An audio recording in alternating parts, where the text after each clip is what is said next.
Hello and welcome to the Interjections podcast, Halloween edition. the Undiscovered Decade, as we have been doing for the past 6 years. You'll notice that one of our guests has sold his soul and become the Jersey Devil. This episode is set entirely in New Jersey.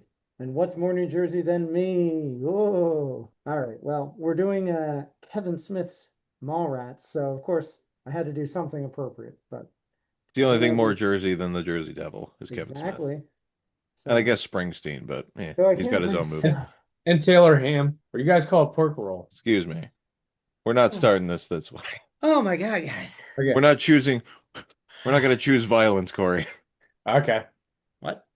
I think everyone knows the plot of Mallrats, but I might as well spin the wheel just so we have it, right? You'd be surprised. I didn't even know, and I had seen it before.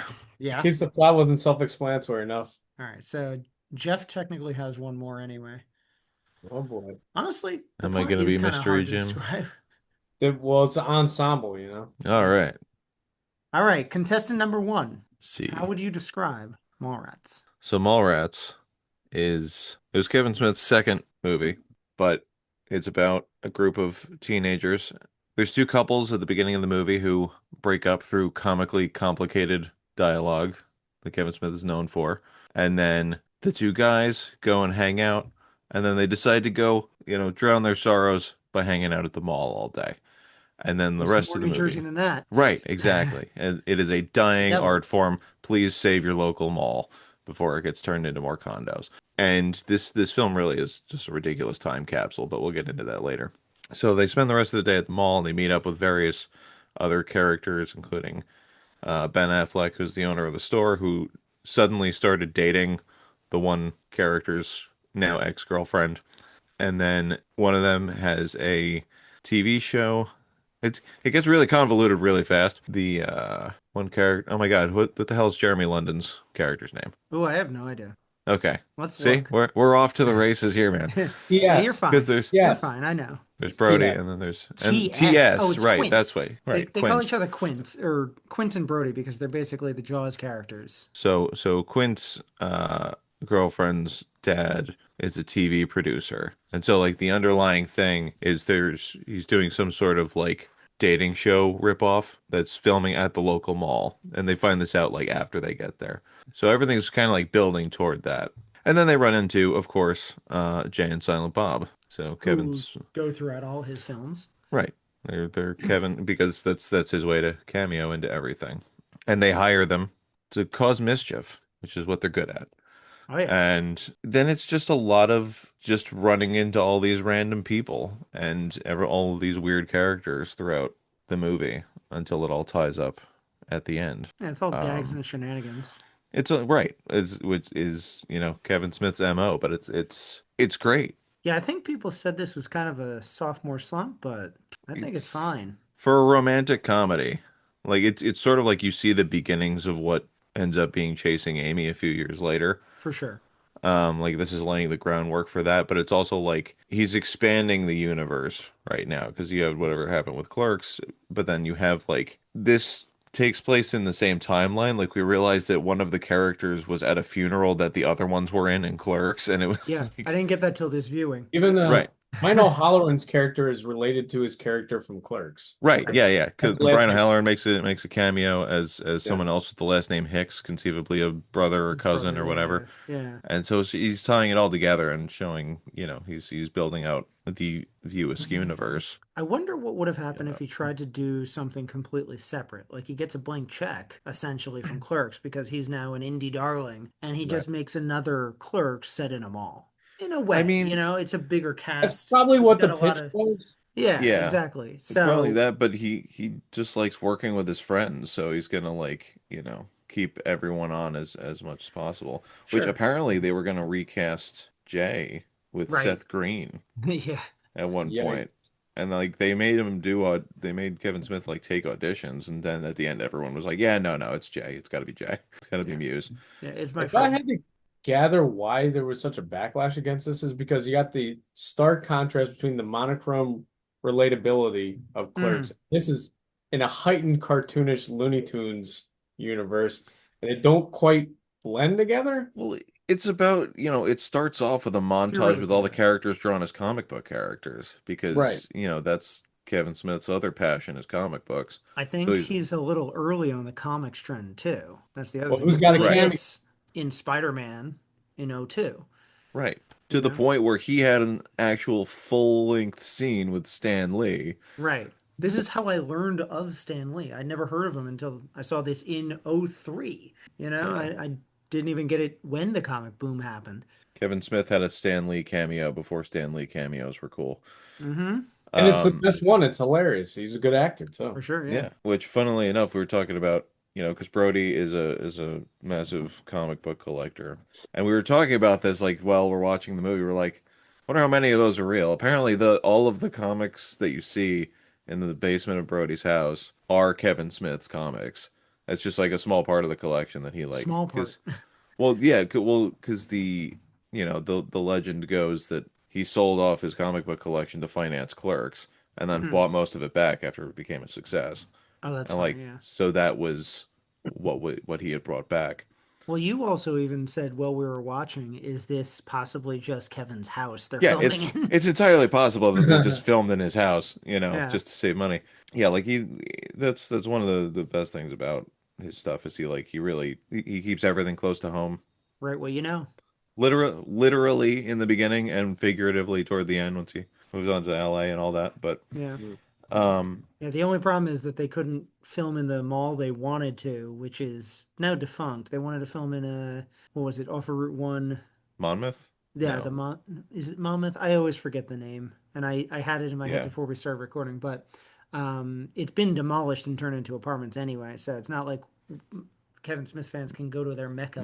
Monmouth But is still East here. Side There was the other Square. one, the US one, yeah, it I was think it like a flea was, market. I think yeah. that's what it is. The thing they actually film in where they're walking around in the flea market, that's what I'm thinking of. That's been knocked down.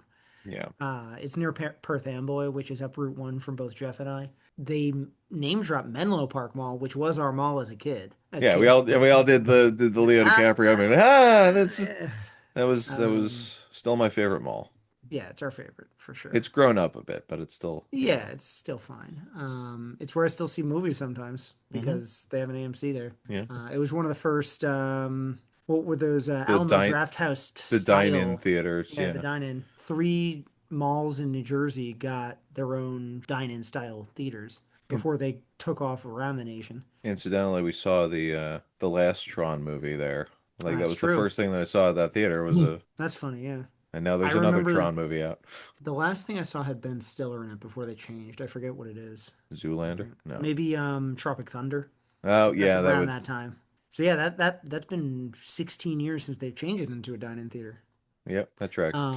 The mall So, they actually use is in Minnesota though, because they yeah. wouldn't let them do it. I don't know how he found Minnesota. There were malls still open around the nation. Like this wasn't a dead art form yet. Well, that was probably like they didn't know who he was or something, or they were just like nobody knew Kevin Smith the troublemaker until Right. they're filming inside the mall and busting through walls and things. But actually, funny story because we noticed like they did a good job with covering that with because we are like, oh, all these Jersey plates in the parking lot. Apparently, just like PAs put like stickers over all the license plates, or like they made paper copies, That's smart. That's what we did. but they didn't tell anyone. So there were some drivers who like didn't know that that happened, didn't realize, and they drove off with the Jersey plate still on. Oh no. Positive. Yeah, wait, we were just like, Uh, oh, it's probably just like where the crew parked. Like yeah. that's how we That's would what do we it. would have done. It's, Yeah. right, it's like everybody park in the shot. Yeah. It actually kind of felt like a superhero movie without superpowers. Like Mm-hmm. mostly because of all the Jay and Silent Bob antics, Yeah. like Being literally doing the Batman. Batman thing and then the Jedi mind trick thing. Yeah. And there were a lot of like great visual gags, like Ethan Suplee kids like staring at one of those magic eye things throughout the whole movie, and he could never see the sailboat, but everyone else is just like, "Oh, look, a sailboat!" Just He's like, no. "Shut up!" There's a good mean streak towards children in this, which I like. Of Yes, course you do. that's very very on brand, Corey. Yeah. Um, How's your son doing? Has he ever seen this? This podcast? No, the movie. Oh, I would not expect you to subject oh, him we to the already have a podcast. limited audience. No, he hasn't. Okay. He's not a big Kevin. Would you okay, but would you let him? Has Would he you tried? insist? Sure, yeah, you can Yeah, watch. he's watched stuff that was way above his age. Would With you me, in- in fact. No, that's not what I meant. I meant like would you I should insist not or just are me. you Corey are was you there. Okay, that's fine. This wouldn't be Has the he- first Kevin Smith thing I show him, though. He's never watched any Kevin That's Smith true. stuff? I think he's seen Dogma. Okay. Dogma's Dogma's the good. best one, probably. Dogma's the best one, yeah. Nah, I was gonna say Dogma might be the benchmark. So Would you all agree, Dogma? Yeah. Dogma I will say is this is is my up there. favorite Silent Bob cameo. I love the Jedi mind trick stuff. Yes. And I think he has more to do than he does without talking, except for Jay and Silent Bob Strike Back. well, Jason Amy's got a whole monologue. True. But I honestly feel like they don't gel well with that film. Because it's like a sweet film and then Jay's antics get a well, little that's- too raunchy, which is I Kevin's hear you. style, but That's the whole thing. Like there's gonna be some college course out there someday talking about Kevin Smith's Films of Kevin stuff. Smith. Well, that's because he's an artist against himself, you know, because he's trying to keep his weird, you know, indie comic Jersey geek roots, but also writing things that are actually poignant. like poignant and commercially viable. Right. Like I remember Red State. Red State, I need to watch it again, but I loved it. It didn't feel like anything Kevin Smith had ever written. Mm-hmm. And then at the end, he went full Kevin Smith and just like dove Tacks into on that monologue. conspiracy theories and monologues and stuff. Yeah. I'm like, you were so close. Yeah. But it's not Yeah. a bad thing. It's just sort of like he has to keep his truth in there as I thought well. that was a budgetary thing too. Also, probably that. Yeah. I was They're- like, oh, we're coming to a real good climax, and then John Goodman's just describing what happened. I'm like, oh, Because we don't have anything. I mean, that's Because a they ran cool- out of money. because That's they ran out we of money. say that, but Who we knows? don't honestly know if he's using that as an excuse or it was the plan all along. Yeah, Mm. it's just. You know, But the thing is, we're still talking about it. What, 12 years later? Like when did that Mhm. movie come out? 15. Yeah. I think 2010. So it's still. Yeah, I mean, you could write a dissertation on why Jersey Girl failed, even though it's probably his most poignant film, and then he dives straight into raunch after that. What From was there on his last like wide release? Hmm. Because I know he's been doing a lot of like self-produced, like Yeah, very roadshow. small Cop release roadshow things. Was Yeah, it Cop I Out? guess, Maybe, yeah. Really? because even Red State got a limited release. Yeah. And That then, was and in then your like bubble. Yoga Been like a Fathom event. Yoga Yoga Hosers, Hosers and then there came was something out after that. in theaters, but I don't know that it was wide because I even saw Oh, it maybe it was online. Clerks 3. That was a Fathom event too. Yeah, unfortunately, Well, Clerks 3 was? that's why we Terrible. didn't see it. I still haven't seen it because it had one day in theaters. Well, I haven't seen it either, but that's because I don't go to movies anymore. But Yeah, you know, but because you don't go to movies, you didn't have the one day it was available. Right. That's the real problem. I don't know. He's doing what he wants with his life and his career now, and props to him. Like he went back and bought his old childhood theater down in Atlantic Highlands, which yeah, I've never seen anything there, but I worked on something there. I worked on there was that music video with Logic that he did a couple of years ago. For Clerks 3, right? No, it wasn't for Clerks 3. It was like it actually had nothing to do. With anything. It was just Very Logic. Kevin. No, it wasn't even like Logic just really wanted to work with Kevin Smith, and it was his idea, and like he pitched the whole thing, and so they had like the whole gang there. It was ridiculous because I'm looking at the call sheet. I was like, what? That they're all here? Like, what is this? It was one of the coolest things.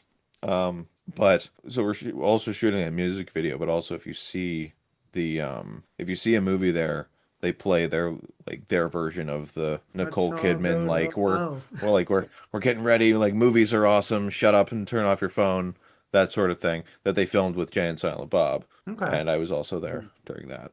That's Because he was like, I'm gonna get 2 jobs out of you assholes. Like he Didn't said pay a joke. double, I guess. Right. Hmm. He got it was out of Well, love. It was probably budgeted for that to begin with. Yeah, I know. As It was joke, just yeah. it was just a funny thing. I'm actually in the music video for like a split second, but Yeah, I saw you. whole other thing. Yeah, that's pretty cool. We are because we're in New Jersey. We're kind of linked to Kevin enough. I was in a play with one I of his share best blood with friends. that man somehow. Yeah, we met Brian O'Halloran because he was at the Jersey or Garden State Film Festival. I think was the Yes. one we were at.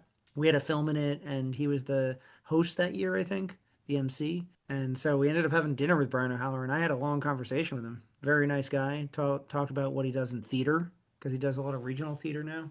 Mm-hmm. He's supposed to be there that day? He loves and hates that joke because that's like what he'll be known for. This He's is going like, to be on his grave. Yep. yeah. Totally We lost my got to train talk of thought. about Jason Oh, Lee's debut. Oh yeah, Jason Lee. He's this the is his highlight of this debut. movie. Yeah. Yeah, Well, he's This is his debut. essentially. Yeah, he as was in a much of bunch an of ensemble skateboard piece as videos. it is. He was basically, The lead. Yeah. I'd call him the lead. Yeah, I always He's thought of it as London's, but it's watching it But again. It's Jason Lee. Lee's the one that introduces everyone else. Lee's the one that like gets him out of bed and brings him to the mall. Lee's the one that like knows all these other people and gets these wacky plans into place. Exactly. Incident. We were talking about his T-shirt that he wears the whole thing, which is like this weird amorphous Yeah, face, and I'm looks like, is that like just like Peter a from weird Peter Paul and abstract Mary. Dante or something? Apparently, it's the face of every actor who auditioned for Brodie merged together. Yeah. What? Really? So, that's one way of keeping everyone in the film, no matter what. Yeah, that's apparently That's what it is. wild. Thinking about how to screen print back then, it's a lot different than just doing it real quick on your computer. Well, he's working at a mall. He's probably just be like, "Hey, can you guys make this Sure, shirt, overlay. and then we'll Yeah, give yeah. you a." How do you feel about the names of some of the stores, like Carpet Munchers and Fashionable Buy male. Me So, Toys? yeah. Some of them were definitely like, because it was definitely on brand with Kevin Smith saying like when he, Clerks 2 when they're at fucking movies. Yeah. He's good for a few gag store names. I He's wish he's we'd part Simpson. yeah, right? Mhm. Though that's some of the best stuff on The Simpsons. I always wanted to try that movies pop-up that came out, but Yeah. like the movie, it barely had a day in. On this note of the stores, like this film really is just like a time capsule of not only mall culture, but also just like you don't see big events happening in the mall anymore. Yeah, the first line they come in, like, the Easter Bunny's here. No, the Easter Bunny's always in the left wing.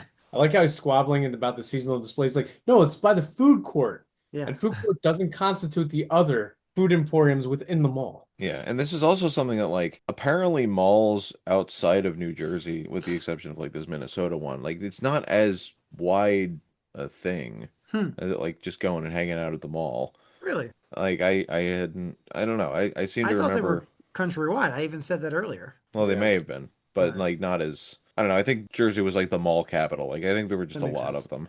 Well, I also was going to posit, is that why it didn't hit well with audiences? Like, this is a very niche thing for New Jerseyans. I mean, partly, or also it's just, Kevin Smith is a very particular taste. When they start making the fact that the owner of the store had sex with a 15-year-old who's writing a sex book becomes a major plot point. Fair enough. That's Very probably like, interesting point. or they drop This, the R word 4 times. And this you're like, isn't oh, Not Fockers. the F. you can't do that Actually, today. One of Brody's first lines of dialogue is the F bomb. Fuck is Oh, fine, that but one. you I can't, missed yeah. that. When he's talking about the Whalers. He's Oh. playing a hockey game. Oh, well, that's okay. It's the Whalers. Oh, gee. Uh, But no, that's what, so, another part of a time capsule is you can't say that stuff anymore. You know, sure. like David Mamet hires Joe Mantegna quite a bit for his Mhm. dialogue. I feel like Jason Lee is the perfect mouthpiece for that Kevin Smith cadence. So Yeah, when he's talking about like very inside baseball comic book stuff about how Mm-hmm. Lois can't bear Superman's children, it just rolls off his tongue so eloquently. that's Yeah. true. He found the perfect mouthpiece for himself. Like, Yeah. he's his prettier Self-insert. version. Muse. Yeah. Yeah. His, He's his, the muse. Yeah. his self-insert. The Yeah, muse, no, Muse is the muse. I was starting to say Yeah. when we were going to talk about Jason Lee's career, he started out as a skateboarder, which is kind of cool. It's Yeah. almost like if he had been in New York, he might have been in Kids instead. Oh yeah. He's maybe a little older at this point, but Yeah. Right. because that's like 3 months ago. God, that would have been weird. That's why I giggled when Jeff said they're teenagers. I was like, these are Yeah, he's like Well, 30 there. I mean, right. Well, they're actually 30. They're supposed to be in college or college age. Yeah, the two of them at least. But Yeah. they're still dating. Also, Is Claire Forlani supposed to be like 18? I don't know. yeah, I'm also negating, one of Brodie's girlfriend played by Shannon Shannen Doherty. Doherty. Yeah, yes. One of her, R.I.P. was it? Yeah, she had been in Little House on the You know, Prairie as a Melrose kid, Place. and then she was on Beverly Hills 90210. Well, they both were hit shows. I think Melrose is a spinoff of Beverly Hills. Well, they break the fourth wall in this. I calling her a character's name from that show. They do. Yeah. Brenda. Brenda? Yeah, no, she wasn't on Melrose Place, but it's okay Sorry, that you mix them up because they were on at the same time, and very you know. similar. But yeah, she was the star of that. That's what her big hit was, and that I forget what year that started. 90. Oh yeah, she was on from 90 to 94. This was kind of her David Caruso move to get out Yikes. of TV. Yeah, that Yeah. explains why she ended up back in Charmed. But yeah, I like her fine. I never watched those two shows, so this is like what I know of Shannen Doherty, unfortunately. She's great in the elevator scene.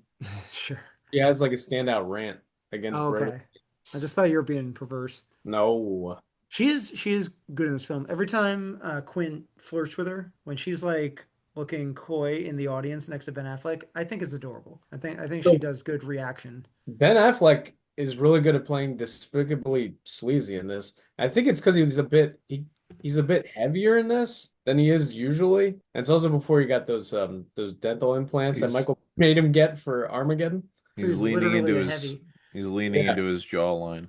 I The wanted only Um, thing more of I him. think dilutes the movie a bit is it seemed kind of gratuitous that every time we showed Joey Lauren Adams, she's either topless or putting panties on. It seemed a little sleazy in that aspect. I know that was his girlfriend at the time, but it seemed Yeah, a little exploitative. I was about to oh, say that's the That's just thing. me. I didn't Yeah, know that. That's that happened. That's a trademark of New Jersey directors, I hear. Yeah. They always cast your girlfriend, and you're a little weird about it. Yeah. Mm, yeah. oh I no. mean, at least this was What? a bridge to chasing Amy, though. Oh no. No one I know.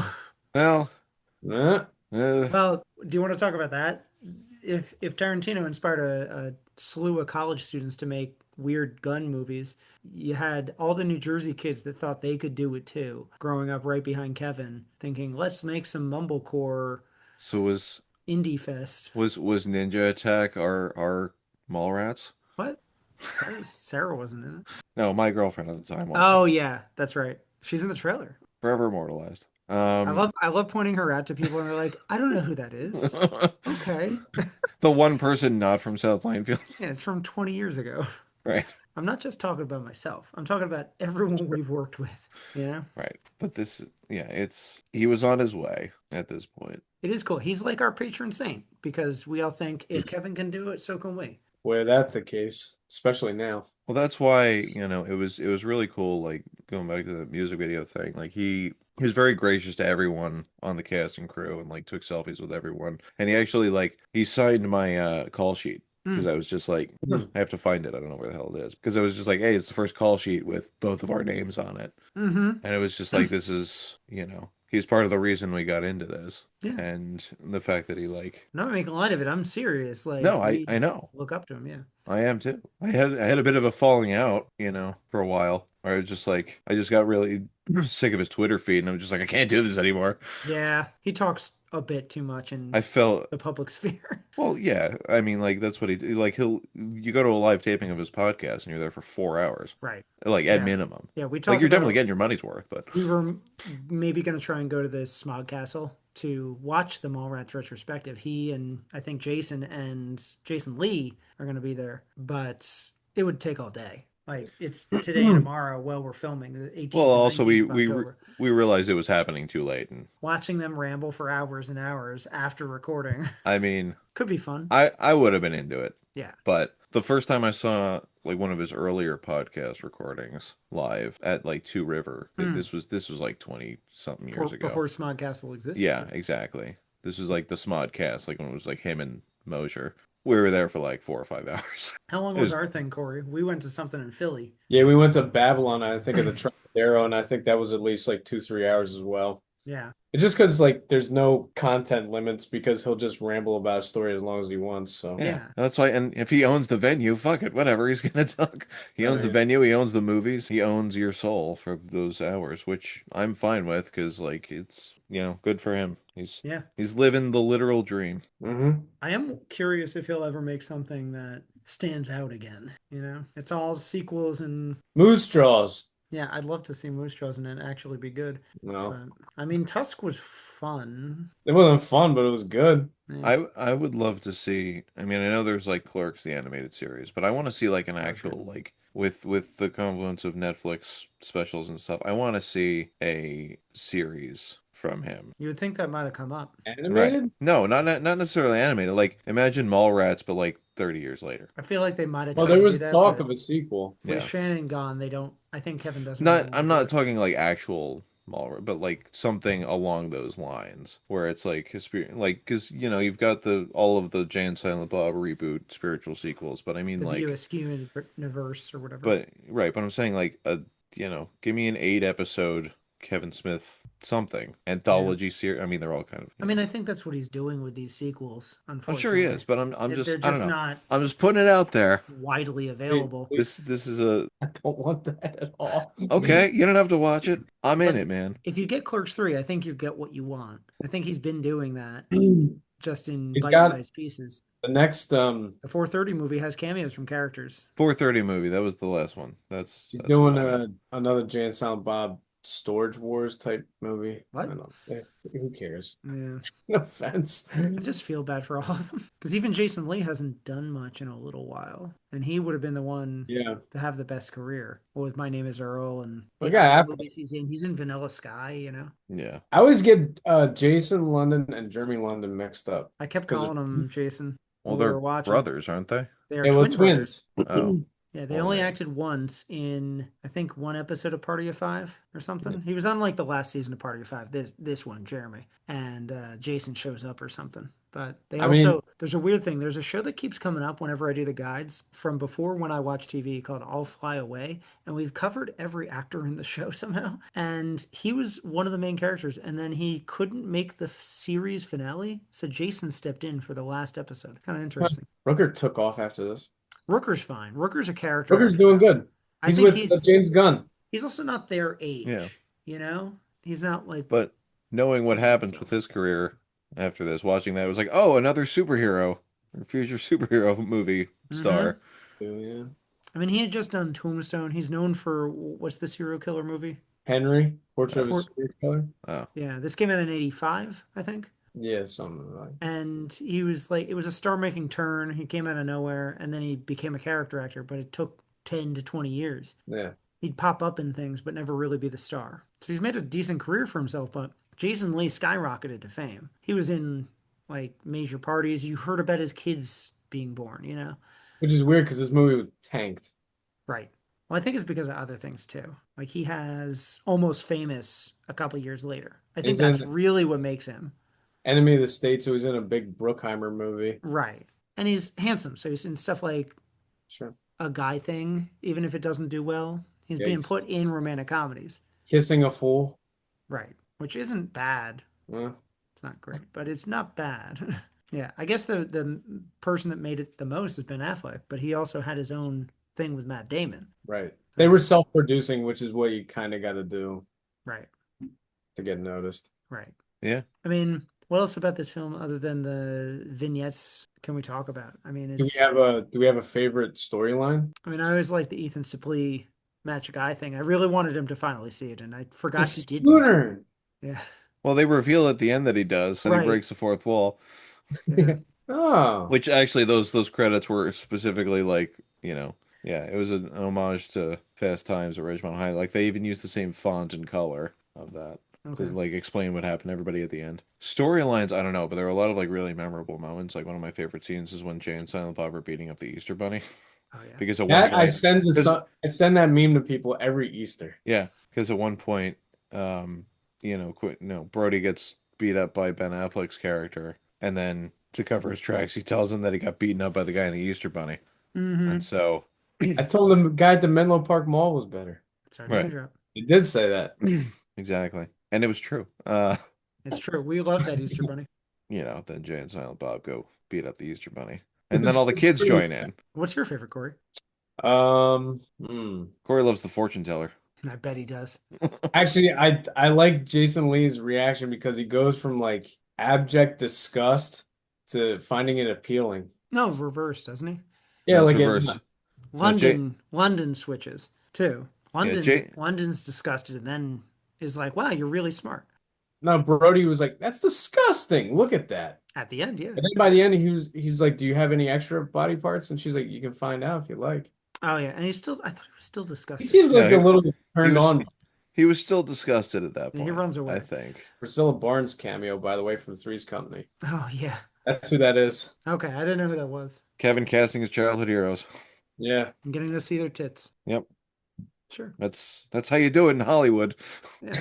I mean, we're lucky we got a somewhat streamlined plot anyway, given the history of this thing, because this had an extended cut that was over 2.5 hours. And as I was telling you guys before the podcast, the reason that Claire Forlani's father, the Rooker character, doesn't like him at the beginning is there was a whole 30-minute, 20 to 30-minute sequence at the beginning where they were at the governor's ball where TS accidentally shoots the governor and it's being hosted by Rooker's character, and that's why he doesn't like him. So they kind of have to cover their tracks again with the dialogue saying why he doesn't like him. Because you're not sure really at the beginning. It's kind of vague. Yeah, and they're just showing Rooker like naked fighting a TV. Yeah, it doesn't make any sense. That's why I was so turned off at the beginning.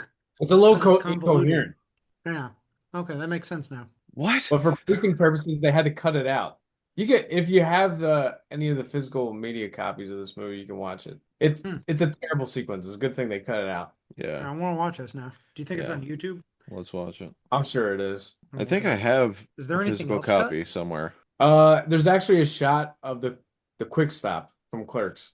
I Is think it? I have a physical copy Okay. somewhere. Let's see if I can dig it up. Oh, quick other trivia thing. Like to get even more meta because, Kevin Smith breaks the fourth wall a lot, but also ties its stuff into his own universe. Not only did TS when they're walking around the flea market, he picked up a clerk's hat, totally Like a crew breaking hat. the continuity. Yeah, it was one of those. It just said clerk, but then he was like vehemently disgusted and threw it down. But apparently, 25 years later, did you see Captain Marvel at all? Yeah. Yeah.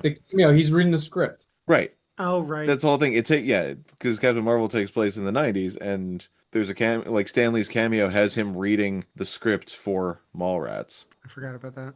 That's good. which it's got to be one of the most meta things to ever happen. You know he cried in the cinema when he saw it. Probably. Because Kevin Smith cries a lot now.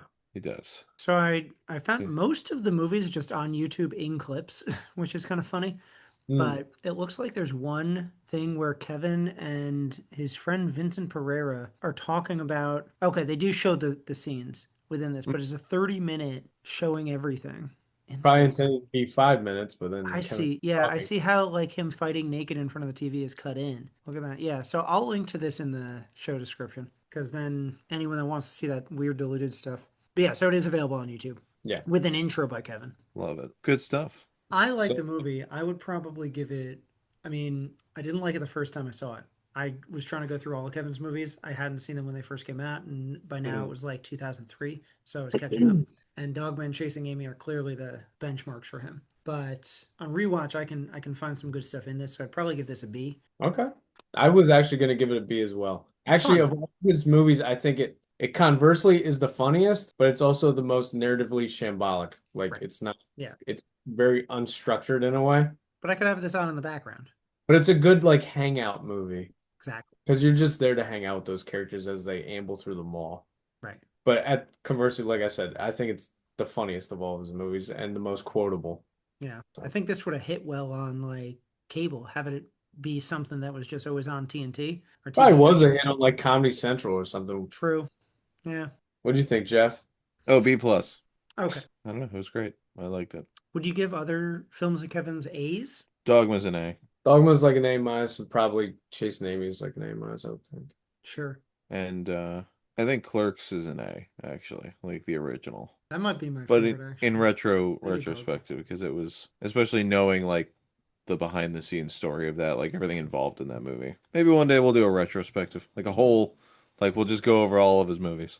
That'll be Yeah. the next podcast. I'm okay. No? We'll pass. Better Last than the 10 Woody years. Allen fine. podcast we wanted to do. Fine. The Woody Allen podcast. Do you remember that? I forgot about that. We found a book from like the What the- mid-70s that were like Woody Allen suggestions for how to live your life. No. We're like, Yeah, it was some like life advice from Like, filmmaker Woody Allen. And we're like, this isn't the book you "Ooh." want it to be in You 2019. want life advice from Woody Allen? So we were going to start like page by page reading his advice and being like, this is what you don't want to do. Anyway, Classic. Character assassination of Woody Allen. That's what you're gonna do as a Yeah. podcast. pretty much. And that's why we didn't do it. You snarky bastards, yeah. Yeah. We'll give it a couple years. When he's gone, He's 90 this year. Yeah, exactly. Diane Keaton just died, so he ain't Yeah. far behind. Yeah, they say couples don't live too long without Anyway, Kevin Smith is a beautiful man. I love this movie. Let's move on. Right. So, other films that came out this month. Actually, we're going to talk about six. Oh, sure, So, yeah.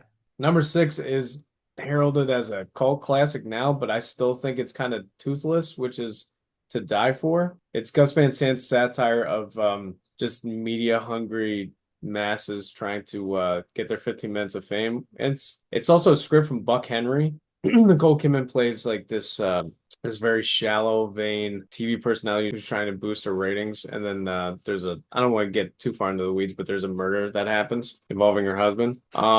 I'm not gonna say who perpetrates it. I think the movie's kind of vapid though. Yeah. I watched this for the podcast a couple months ago because I knew it was coming and I didn't want to get spoiled. Yeah. Thought it was going to be great because everyone says this is like Nicole Kidman's true breakout after we saw her in Billy Bathgate, and she was obviously Right. making her Tom Cruise movies like Far and Away, but Right. this was the one that like really put her on a pedestal. And Joaquin Phoenix was coming up, and this was one that people took notice of him. And it's just kind of boring. It's very obvious. That too, Like yeah. the targets, it's just Yeah. not. It's I not thought as it was gonna be- instinctive as it thinks it is. Thought it was going to have some bite, like you said, it's toothless. Yeah. Well, luckily, we were just talking about Woody Allen, and I believe you told us in the guide, or maybe you told me separately, that this was your first Woody Allen movie, it's a very coarse Woody Allen movie called Mighty Aphrodite. It wasn't the first one I saw. This was the first time I'd ever heard of Woody Allen. Okay, Because then I okay. was like, oh, this great auteur. I should see all his movies. Oh my God, he has so many. Where do I start? And I think the first one I actually saw was Sleeper. I caught that on TV one day, Okay. a year or two later. So, This is a minor gem within his collection. It's not a great Woody Allen movie by any means. Mare Sorvino is really good. She won an Oscar for this. would She you played call her the lead? No, Woody's Okay. Lead actress. lead actress. Yeah. Yes. I always thought they were going to have the wife was the lead in it. I was reading the description She's last not night. in it as much though. Yeah, and so I just thought interesting she won supporting actress when she's probably the lead. Opposite Woody. Honestly, weirdly enough, I would actually nominate Michael Rappaport in this because I think he's really good as supporting. The only thing I think doesn't work in the movie is the Greek chorus. There's a Greek chorus throughout the whole movie, like a running gag. They Okay. keep So I think that breaking the fourth wall doesn't work quite as well, and I think he's trying to do something a little ostentatious with the narrative, which he could just a little more straightforward. Other than that, it's a really funny movie. And honestly, I don't know about you, but I'm not used to Woody Allen working blue. So between this and like Deconstructing Harry, it's interesting to see him a little more uncensored. That's the one you and I watched first. I think that's his best movie. That was one of the first things we did together was watch Deconstructing Harry. And I love that movie. Yeah. But this is like a spiritual successor to that. But yeah, it's a good movie, not a great Woody Allen movie. Sure. Speaking of people winning Oscars for performances, Leaving Las Vegas also came out this month, which is the movie that Nicolas Cage snagged his Oscar for. He plays like a very self-destructive alcoholic who loses his job and goes to Vegas to try to basically drink himself to death. And then he meets another call girl, played by Elizabeth Shue, and she kind of gives him a new lease on life. Apparently, there was a couple of scenes where Nicolas Cage got a little method where he actually did drink a few times. And I think there's the one scene in a casino where he has a breakdown is a prime example of that. Despite that, I think it's one of the most accurate portrayals I've seen of alcoholism, and especially when he's getting the DETs and sweating a lot. Me being a Nicolas Cage fan, it doesn't say much for me praising the performance of the film, but he certainly deserves his Oscar. And I if not for this, it's a little bit of a here's this newcomer that's doing great. right. Stuff like this in what's the Cher movie? Moonstruck. Moonstruck, yeah. But he's had such a prolific career, like you can't really. There's periods of Nicolas Cage and Yeah. There's that like, whole episode of Community that covers his career in a college course. yeah, it's funny because after this, we're gonna go into action movie mode, Nicolas Cage, Right. for like the whole summer. So, Yeah. but that's all post Oscar. But yeah, I think the movie itself is unremarkable, but I think the performances are what elevate it. Even Elizabeth Shue doesn't get enough credit for what she does in the movie. I agree. It's my favorite Elizabeth Shue. Yeah. And I also want to point out that Julian Sands is very menacing. And Oh yes, he plays her. that's his best performance. Yeah, other than Warlock. Also, somebody's got a movie coming out this month. Had a movie that underperformed at the box office, but is now beloved. Is Strange Days. Mm. That's from Bigelow, whose husband at the time was James Cameron and co-wrote this script. Oh, I didn't know he helped. Yeah, it's set during the millennial, which everybody 2000? everybody was panicking about Y2K and everything. They Hmm. don't go into that, but they posit that there's a new technology where you can record people's memories and you can share them, Oh, which is kind of almost like live streaming now. So, predicted social media. well, there's a little prescient with that. To TikTok. The movie itself is very good. I don't know if it's completely successful because it is a little bloated in the runtime, That's but my biggest concern. I think the whodunit is good, but I wish we had stayed on task with that instead of going into these other avenues. I like I the think two leads at least. I think Ray Fiennes and Angela Bassett are great together. Their scenes are the best together. I think the Julia Lewis stuff maybe could have been trimmed or cut out. I understand why she's like an integral part of the murder mystery at a certain point. Right. But then it's kind of dull It at a is point. it is very dull. Yeah. I want to look into the technology more. And that's where Yes. Angela Bassett leads him, you know? Right. So as like gonzo journalism of LA at the time, I think that was well done, and the police corruption angle was well integrated into it. Vincent D'Onofrio actually plays one of the police officers. I forgot that was him. Yeah, it's still a really good movie. I just don't think it's a great movie. Okay. And this is listed often with Dark City as the techno Hmm. noirs that everyone fell in love with in the I think late Dark 90s. City's better, That's what I was going to ask. Yeah. Okay. but I agree. I think they both did perform well at the box office, from what I They were recall.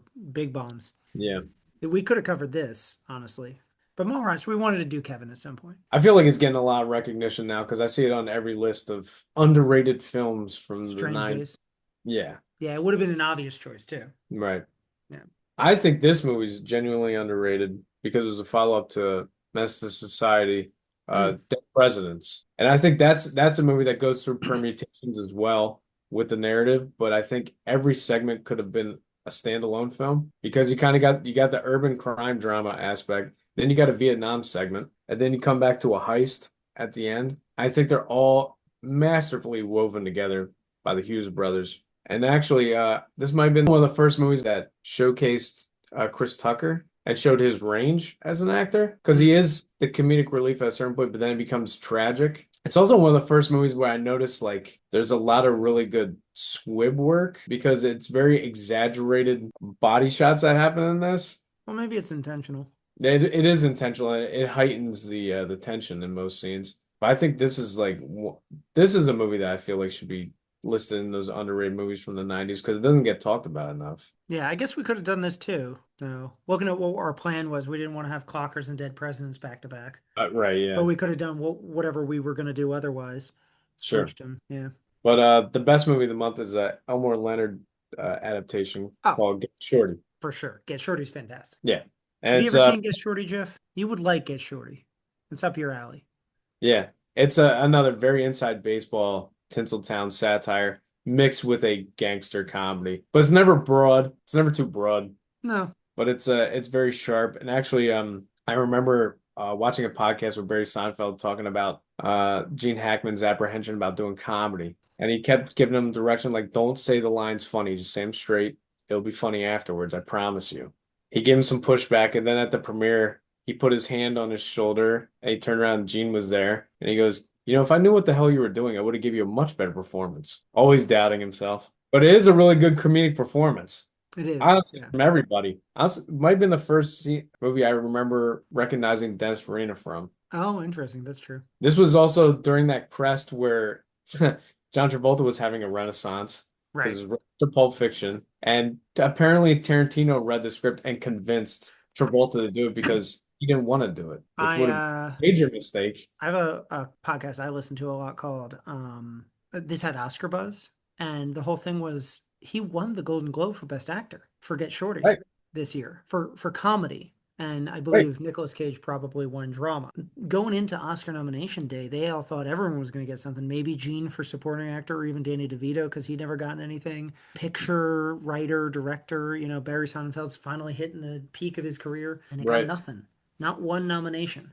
And that's what this had Oscar Crazy. buzz does. They talk about all the Oscar buzz leading up to something not getting anything. So this is my favorite episode of theirs when they talk about the Get Shorty rise and fall because it's still a good movie that doesn't get enough credit. Yeah, it's a great movie. Didn't then, except for the Golden Globes loved it apparently. It's funny because right before John Travolta accepted the role, apparently Barry Seinfeld said he offered it to Warren Beatty, and Mm, he was going back and forth. He had a lunch with him, and Warren Beatty's like, "If you can answer this one question for me, I'll do the movie." Which is, how does somebody who looks like me be a loan shark and not the head boss? In other hmm. words, how does somebody as attractive as myself be somebody lower on the criminal totem pole? He's like, you know what, Warren, you're right. I can't rationalize that. You're Yeah, right. you're not. Well, he would have been better as the Gene Hackman character. Yeah, I could see that. Closer in age. He's in between John and Gene's age. So I agree. He probably just wasn't right for the movie. Plus, he also just played a gangster in Bugsy, so I don't really see how. It's true. Anyway, yeah, good If movie. You would like it. you ever get a chance, check it out. It's And then on the list. this ever-growing scroll Don't of worry, film. I am actually keeping a list for you. Every time I say that magic word. It's like the Shroud of Turin. Yeah. But then My that brings tomb. Jeff's time to shine. You Oh got two God. this week, Jeff. Spooky Oh boy. season. Oh boy. Yeah. It's the So, Invisible Woman. I why don't don't know. you describe It's this Sinead poster? O'Connor. Oof. So it is a very overexposed portrait of a woman, Maybe. very close up on the face, or man, I don't know. The lips lean toward Sumptuous, one yep. gender, and they're wearing bright blue sunglasses, staring at nothing. Yep.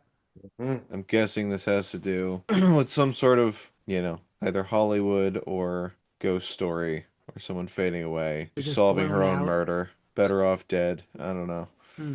Okay, will this I help? want my $2. Oh, it's not moving. There you go. Oh, there's lightning in the sunglasses That's now. true.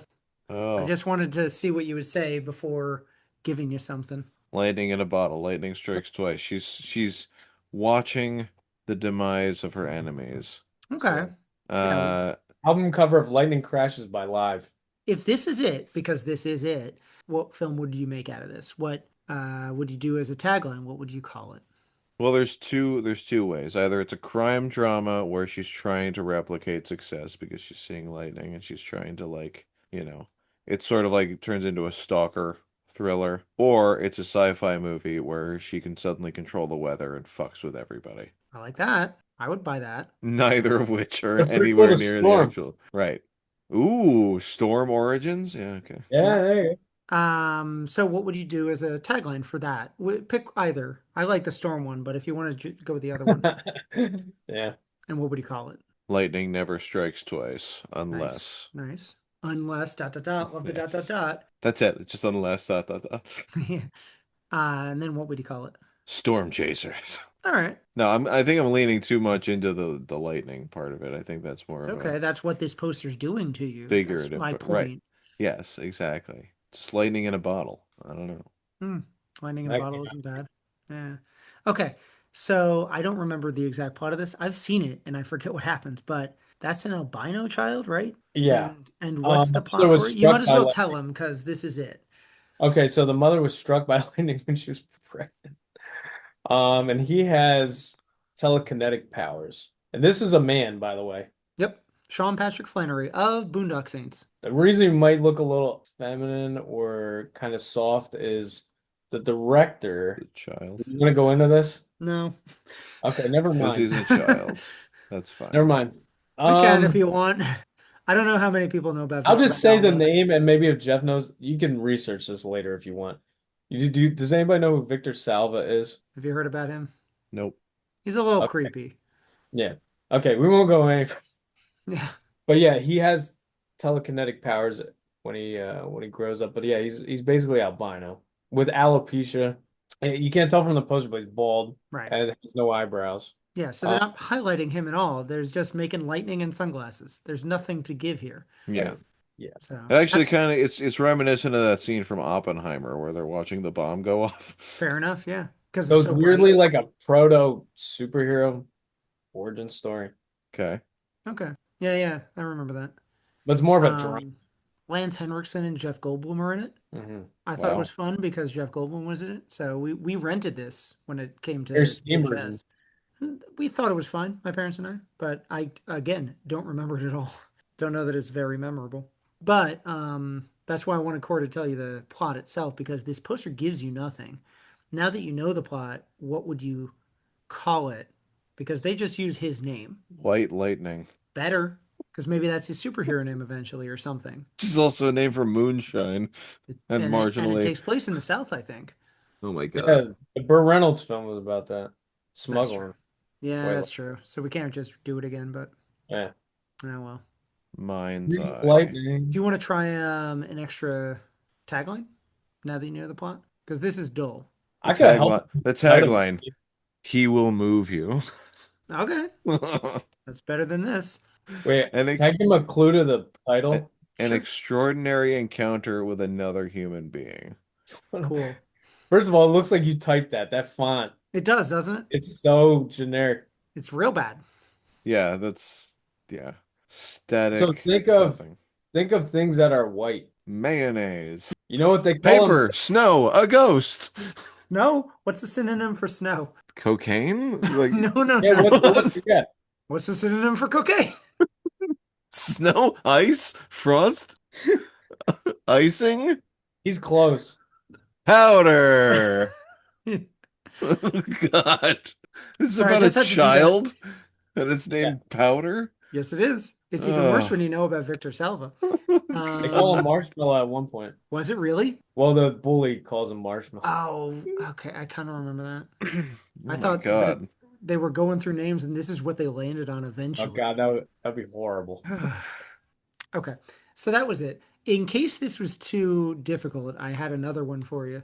Yeah. But wait, so he's got telekinetic powers and Yeah. then It's a drama.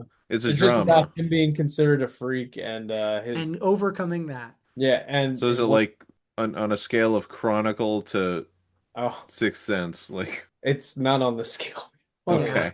It's not good. He pretty much just is like, I can do this. And everyone's like, I don't know about that. And then he's like, And, but you what if I know, did it for good? And they're like, Is it sure. a is it like homophobic boy bully calls him a freak. You know, Yeah. the bully's the right ass Stephen King. So when did Yeah. Matilda come out? Next year. Yeah. Okay. So I'm sure if this was like a response to Matilda. Yeah, you know, I didn't know that well, was the book telekinesis probably until came last out year. before this. Yeah. Matilda's Yeah, I like thought it was just 76. like the magic of reading. Like that's Yeah, it's Wishbone the movie. right. No, Yeah. I didn't know that Matilda was actually telekinetic either. Yeah. I was just Yeah. like, oh, I thought she was just using her imagination. Yeah, Maybe same. Danito did Matilda because he's like, I'm gonna goof on Powder inadvertently. Maybe. Exactly. Anyway, I can keep doing that. oh God. Do you know this? Can you Is tell? this Blackula? I don't know. I was about to say back to Blackula. Right. They Uh, make that reference in the movie. Oh They my do. God. Yeah. It's It is a very Blackula. it's very clearly some sort of vampire movie. Sure. What gave it away? I wasn't gonna hide it. New York, the giant moon, the weird like dragon logo on the bottom, the Yeah. fact that Okay. It's a bat. the Sure. woman seems to It's gonna have have fangs. I lost her fangs teeth that had in. been photoshopped out. I love how you warped the guy's mouth shut though. Yeah, that's AI. That's what that did to that. I kept trying to take away the whole face, and then it gave me like another face inside of the face, like in the small I of the nose, and I'm like, I'm done with AI. I feel like Or just this smudged is again. just erase his eyes. It looks like Lionel Richie and Michelle Williams or Vanessa Lionel Williams. Rich. Hell yeah. I like that casting. That might be better. Like, that's what it looks like. It looks like Lionel Richie is a vampire. He's got like the ring and everything, and Yeah. No, I actually yeah, like that. That's decent. just from the hairline and the Because I skin was gonna ask color. you who they are first. That would be my guess. Would be But Lionel Richie do you know the or plot of this? Can you tell? it's Do you know what this is? vampires in contemporary New York City. He's Correct. so close. It's That's not I'm the even. assuming name it's of the like film, basically. they probably is it Sleepless in not Sleepless in Seattle. I don't know. Slayers I was He's trying to in come the up with Bronx. Slayers some in pun. Bed-Stuy. Slayers of Bed-Stuy. Wait, That sounds you're good. so close. Pick another part of New York. Green pointy teeth. I don't know. That's the right. No, a part of New York. Sorry, I just realized. Green Pointy Teeth is a better title. The blood of Brooklyn. Like what? Yeah, you essentially said So Vampire in New York. You said Blood of Brooklyn. It's Vampire in Brooklyn. But Vampire in Brooklyn. yeah, Do you know this movie? You ever heard of this? No. Okay, perfect. So now, Wow. based on the I feel plot, like had I known that the movie existed, I would have been able to get this, but I don't. yeah. So So basically, you had no clue who that now is. that you No. know that it's called Vampire in Brooklyn, what would you make a plot from this? Dude owns a nightclub and is preying on all of the nightclub customers Like, because he can't go out in the day because he's a fucking vampire. Like, that's duh. Hmm. actually pretty good. Good, good. Would it be a comedy? No. Okay. Is it a comedy? This is a comedy. Oh God. Based on No. that, I who feel is the like star? It's both. Steve. Martin? No. Who's the one with Harvey? the Harvey? Steve Hart, not Steve Harvey. It's clearly a black man. I'm trying to figure Yeah. this out. We've covered him on the Wesley podcast. Snipes, like flipping the tables. No, No. that would be funny if he did this and then Blade. Yeah. Him in that wig would have been interesting. So Samuel L. Jackson, Martin Lawrence. I feel like I'm gonna get myself in trouble by Listen, just naming people. big So comedy star. yeah, he's a very distinguished Will Smith, actor. Martin Lawrence. Comedy. Yeah, we covered him. Bro, we've been doing this shit for 6 years. I don't remember who we talked about. You'll know. You'll know. Yeah. I know I'll know when I see the face, but hang on. Nope, Okay. I got nothing. All right. Do you know the actress at all? We literally just Uh, covered her. We just talked about her. Halle Berry? No, it's too early. Based on Vampire in Brooklyn, what would you say is a tagline? The nightlife is the only life for him. I like that. Doing That's a better good than this one. movie. Well, that's the whole point. That's why we started doing this, because I Yeah. was coming up with better No, taglines. I'm telling you, you're A, getting points this month. a comic tale of horror and seduction. Sure. Angela Bassett. Oh, of course. Wow. How did I not? Oh my Yeah, God. that's what I'm saying. How did you know? Fucking It's because of the hair. Eddie Murphy. Yeah, it's the hair. It's the hair. It. It's Wes Craven, by the way. Yeah. What? Yeah, Wes Craven directed it. Hey, hot take. I think this is an underrated movie. I thought it was fun. It's fun. Eddie's scary when he needs to be in the movie. Yeah. And the He's supporting very actors funny are when he funny. needs to be. This is also, those movies where Eddie plays multiple characters. This is one of them as well. I didn't like his other character though. Which one? I felt like, well, what was the sleazy one that's like There's a preacher, and then there's an Italian the gangster. Italian one was a little bad. I kind of Little laugh. offensive. It's fine. But I did like John Witherspoon in it. He's hilarious. Oh wait, Kadeem Hardison steals the movie. He's very funny. He plays his ghoul. Yeah. Didn't we have Kadeem in something else? I thought we had him in. Yeah, he's in Renaissance Man. Yeah, he's the one that his wife works in the office. But yeah, I think you'd like it, Jeff. I'm It's sure fun. I I watched would. it a couple of years ago. Honestly, I'm all for ridiculous premises. Much better than Powder. yeah. Imagine that double feature though. No, thanks. So, who did we want to focus on? For picks of the month? We're gonna do Ben Affleck. Well, we were talking about Kevin, but we essentially talked about our favorite Kevin during the main feature. So Ben Affleck's probably the most prolific actor that came out of Kevin's cast of characters. Sure. So I think he's probably the best choice for us, especially if we're only going to be a 90s podcast. We don't really have much else to cover for him. He's going to hit it big in a couple of years with Good Will Hunting, and the other films he does aren't small, aren't underrated until like the mid 2000s when he tries to do his Benaissance. I think Phantoms is underrated, but that's just me. Well, we could cover Phantoms. I looked at what it was up against, and I think there's another thing I wanted to do. So Oh, okay, that's fair. I can pick mine now. sure, yeah. I haven't looked through his filmography, so I'll need a second. But you're always So ready. we're doing Ben Affleck. So is that Do you agree with that? I thought we were doing Kevin Smith. That was the whole thing, but that's Well, okay. what's your favorite Kevin Smith? Dogma. Right, me too. Right. So we all live big the There same we go. thing. We kind of did it. With Ben, I think I'm gonna have to go with Gone Girl. Oh, damn. Okay. That was gonna be mine. All right, I'll have to go with something else. Hang on. Now we're Between doing that and Good Will Hunting, but I've considered Good Will Hunting more like Damon's movie. Yeah. sure. When you come by, you knock on that door. I'm not there. I don't want you to answer that door. Do you know I always wish for that? Casey Affleck steals the movie too. He does, yeah. I say, hey, go fuck yourself. Cole Hauser's in there, isn't he? Cole Hauser's the fourth guy. Yeah, that's right. He's having a comeback finally. Oh, because of Yellowstone? Yeah, I'm happy for him. Because Pitch Black wasn't it. Yeah. I think Ooh, I have a good one.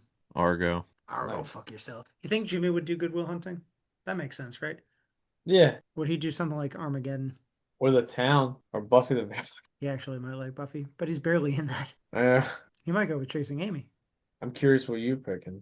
I have a very recent one, actually. I'm going to go with The Tender Bar, a movie we Oh, gave him That Best was Supporting underrated. Actor for. He's very good in that. He's so charming and delightful, and Yeah, he's you're just right. like he's an uncle looking out for his nephew. Which movie? The Tender Bar. It's a George Hmm. Clooney directed film from a couple of years ago where this kid is aspiring to be a journalist or a novelist. I forget. He's a writing major. Just right, as far as I know. A writer, yeah. He's in kind of a small town. He doesn't have a ton of money, so he's gonna either end up going down the path where he ends up having to work and not ever go after his dreams, Hmm. or split from his family and kind of put them behind himself and go after that. But if he goes after that and he's successful, he can take care of his family. His uncle, who you learn sort of ended up going down that first path, guides him towards the dreams.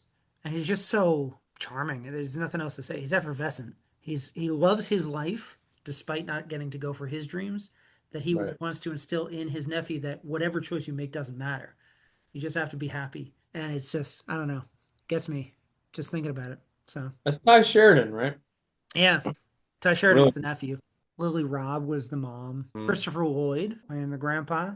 Next month, we're going to be covering an actor we haven't actually really talked about on the podcast yet, despite No. him still sticking around through the 90s. Jack Nicholson starred in a Sean Penn directed film called The Crossing Guard. Sean Penn coming up in the news because he's turning another crazy good supporting role in One Battle After Another. So this is kind of appropriate without realizing it.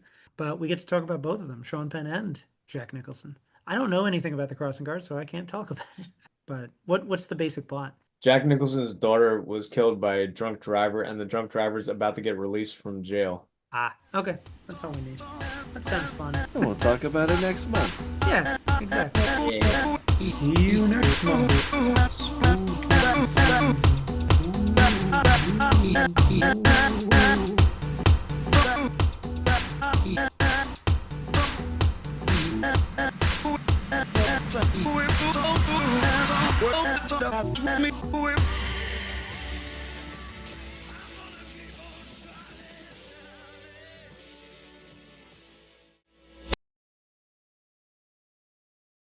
Well, such good friends you are. It's not my birthday. Yeah. Who do I want to see naked? More important fish to What? fry. Oh, Jeff's gone. It's a ghost. It says boo. So, Oh, What is this, given Applebee's? we're Fuck off. anticipating it,